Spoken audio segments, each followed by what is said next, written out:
According to the World Health Organization, mental health is, and I quote, a state of mental well-being that allows us to cope with the stresses of our lives, realize our abilities, learn and work well, and contribute to our communities. I don't like to argue, so I say nothing and fume for days. How do I set boundaries without sounding like a jerk? I hate the idea that I might accidentally offend somebody, so sometimes I'd just rather say nothing at all.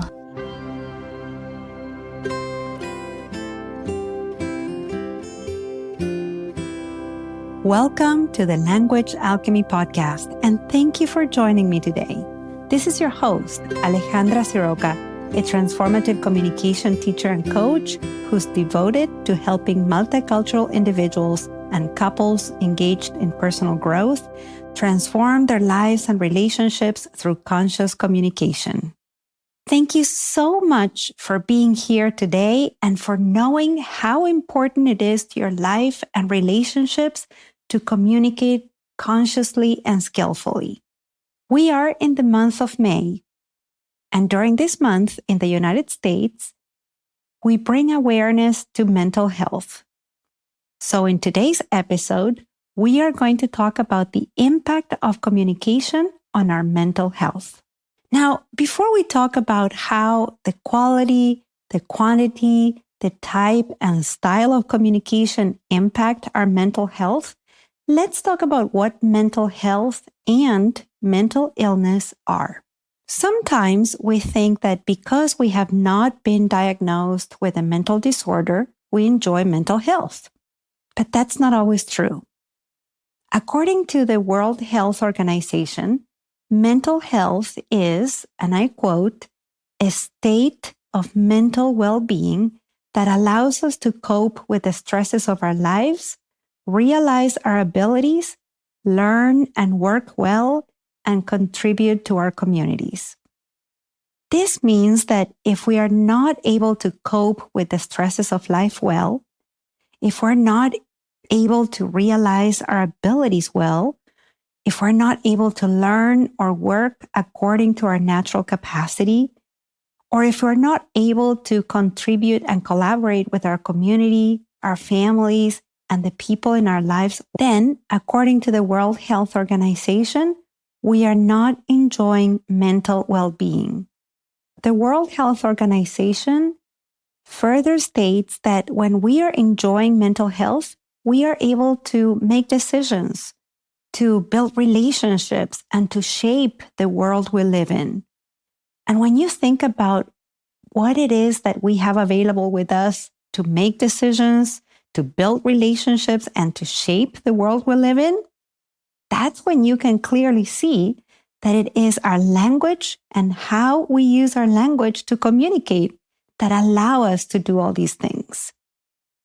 When our mental health is affected, we have trouble functioning in life, so it's harder for us to make decisions, to develop and maintain satisfying relationships, and to shape our lives in alignment with our vision or our values. As you can see, communication plays a huge role in our mental health and well-being.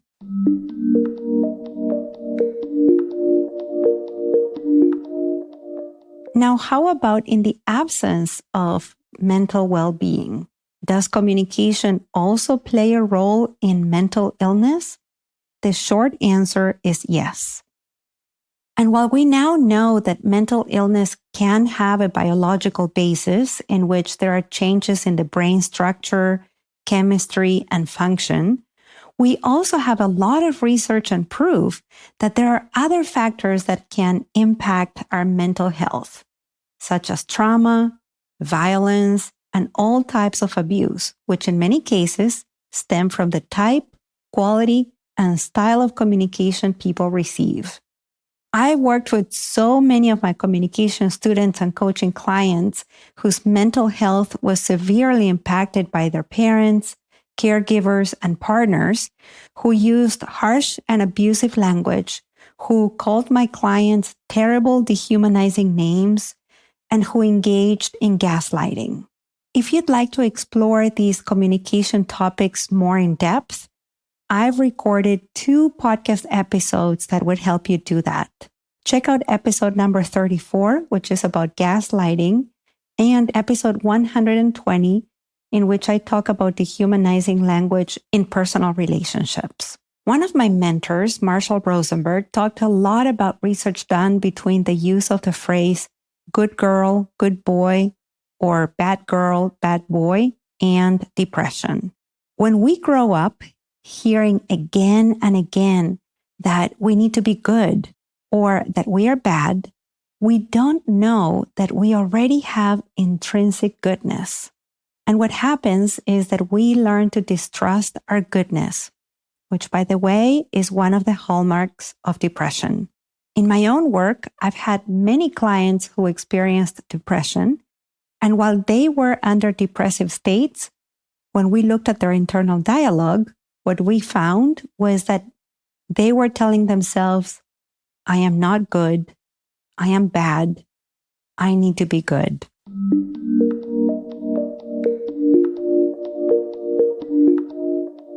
There are also social factors that can cause mental illness.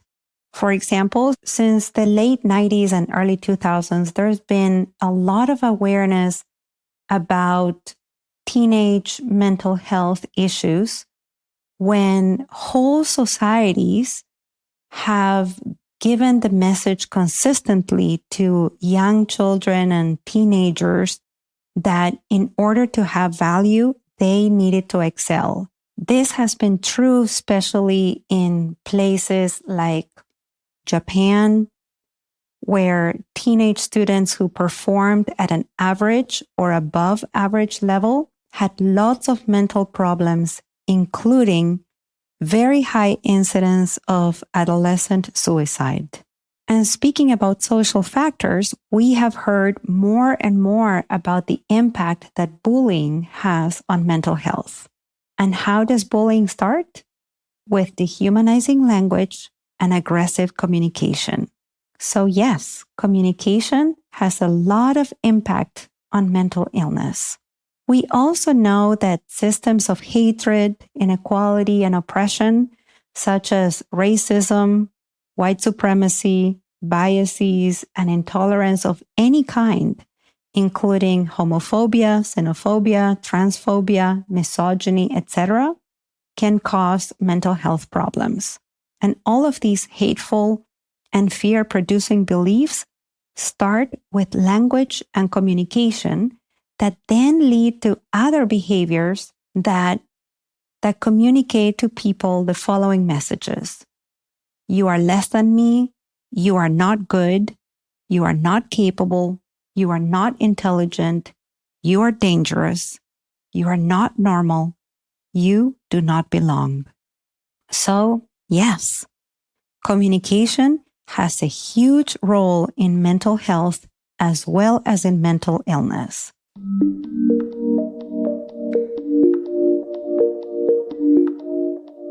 The language we use to communicate is so powerful that it can create mental illness, it can maintain mental health, and it can also contribute to bring healing to our mental condition.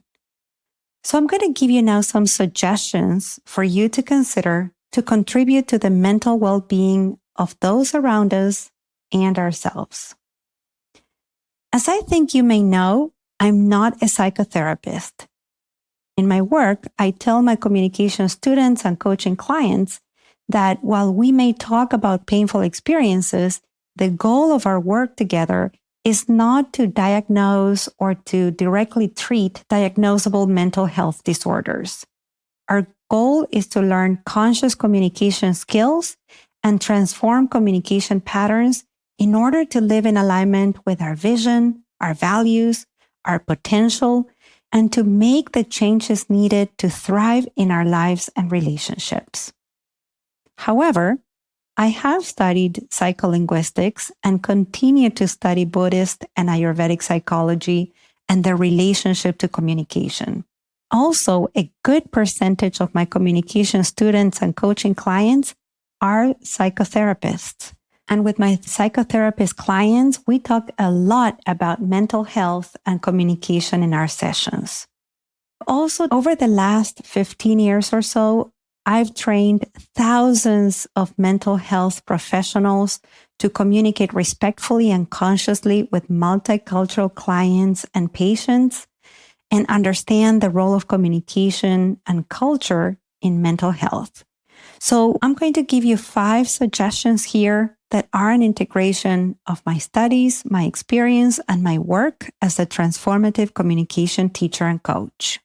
Number 1, learn to talk about mental health with awareness and respect without the stigma that mental health still has for so many people. Mental health is not an anomaly, and it's not something to be ashamed of. Mental health can affect any of us. Mental health is a possibility. In fact, the U.S. Surgeon General reports that mental illnesses are so common that most American families are touched by mental illness. It's estimated that approximately 20% of American adults, or about 1 in 5 people over the age of 18, suffer from a diagnosable mental disorder in a given year. It's also estimated that 1 in 5 children will be affected by mental problems at any given time before the age of 18. To talk about mental health with awareness means getting educated about mental health. And that includes avoiding making fun of mental health and making jokes about people calling them crazy or nuts. Number 2, be aware of how you talk to yourself. If you're using harsh, aggressive, and abusive language in your internal dialogue, then you need to know that you are directly diminishing your mental health and you're directly impacting your ability to function in life. If, as you are listening to this episode, you don't really know how to become aware of your internal dialogue, I recorded a whole series of podcast episodes on the internal dialogue. You can check out episodes from 112 through 117. And also episode 120, where I give you so many communication tools to bring awareness to your internal dialogue and to work with your internal dialogue. So check those out.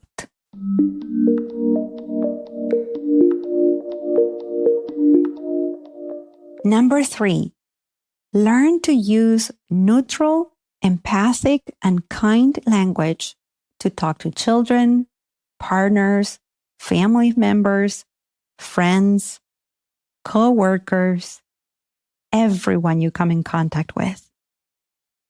If you are someone who tends to lash out, to call other names when you're upset, to express constant criticism, to feel too vulnerable, expressing appreciation, to aim to insult and hurt others with your words, you need to work on your communication. There are so many skillful ways to communicate your very human feelings and experiences of anger, frustration, disappointment, or discomfort that are not detrimental to people's mental health. And if you follow the Language Alchemy podcast, in every episode, you are going to get tools to use neutral, empathic, and kind language skillfully. Number 4, work with your biases and bring awareness to the messages you have received and perpetuate when you talk about and group people who do not look like you, do not pray like you, do not love like you, do not live like you, do not speak like you. And suggestion number 5, learn to talk about your needs and seek collaboration and support from others when you need it. I recorded a whole series on communicating needs skillfully. Check out episodes from 138 through episode 142. You can find all the episodes I mentioned here either on my website at languagealchemy.com, or you can go to your favorite podcast platform.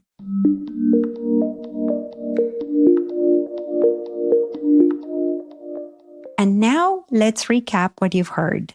In this episode, we talked about the impact communication has on our mental health. I started by defining mental health and mental illness. Then I told you about factors that contribute to mental illness and to our mental well-being, and connected each of them to the language we use to communicate.